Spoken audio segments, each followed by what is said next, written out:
نحمده ونصلي على رسوله الکریم اما بعد، رسول اللہ صلی اللہ علیہ وسلم نے ارشاد فرمایا کہ دوزخی وہ عورتیں ہیں جو کپڑے پہن کر بھی ننگی ہوتی ہیں، مردوں کو اپنے طرف متوجہ اور مائل کرنے والیاں، خود ان کی طرف جھکنے اور لپکنے والیاں۔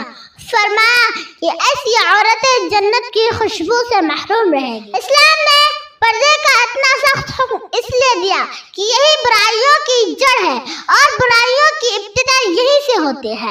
پردہ عورتوں کی فطرت ہے۔ جس چیز میں نزاکت اور لطافت ہوتی ہے وہ چیز دوسروں کے لیے پرکشش اور جاذب ہوتی ہے، اور جس کے اندر حسن و نزاکت ہوتی ہے اس کی حفاظت بھی اسی قدر کی جاتی ہے۔ آپ دیکھیے، آم ایک لذیذ، میٹھا اور پرکشش فروٹ ہے۔ اگر اللہ تعالیٰ اس پر کور نہ چڑھاتا تو مچھروں، مکھیوں اور دوسرے کیڑوں سے محفوظ نہیں رہتا۔ اسی طرح دوسرے پھلوں کو لے لیجئے کہ قدرت نے اس کی حفاظت کے لیے کس طرح اسے پردوں کے اندر لپیٹ دیا ہے تاکہ وقت مقررہ پر وہ ہمارے ہاتھوں میں پہنچ سکے۔ اسی طرح عورت کے اندر بھی اللہ نے لطافت اور نزاکت رکھی تاکہ وہ اپنے شوہروں کے لیے جاذب نظر بن سکے، لیکن ساتھ ہی یہ حکم بھی دے دیا کہ تم بڑی نازک ہو، اس لیے تمہیں پردے میں رہنا چاہیے تاکہ حوث پرست تمہیں اپنی حوث کا شکار نہ بنا سکے، کوئی تم پر بری نظر ڈالنے کی کوشش نہ کرے۔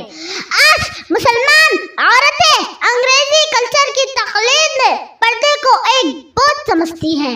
بازاروں میں نامحرموں کے درمیان بے پردگی کی حالت میں جانا، چست اور مردانہ لباس زیبتن کرنا اپنے لیے فخر سمجھتی ہیں۔ موجودہ زمانے میں مغربی تہذیب کے لوگ پردے کو عورت کے لیے ظلم سمجھتے ہیں۔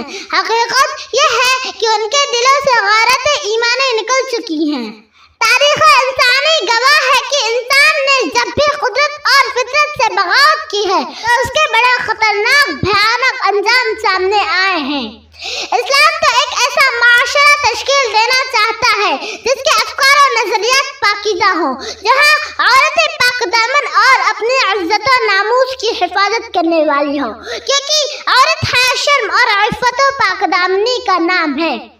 اگر یہی چیز اس کے اندر سے ختم ہو جائے تو وہ عورت اسلامی سماج اور معاشرے میں رہنے کے لائق نہیں ہے۔ جس قوم نے اس زندہ حقیقت کو نہ پایا، اس قوم کا خورشید بہت جلد ہوا زل۔ خدا حافظ۔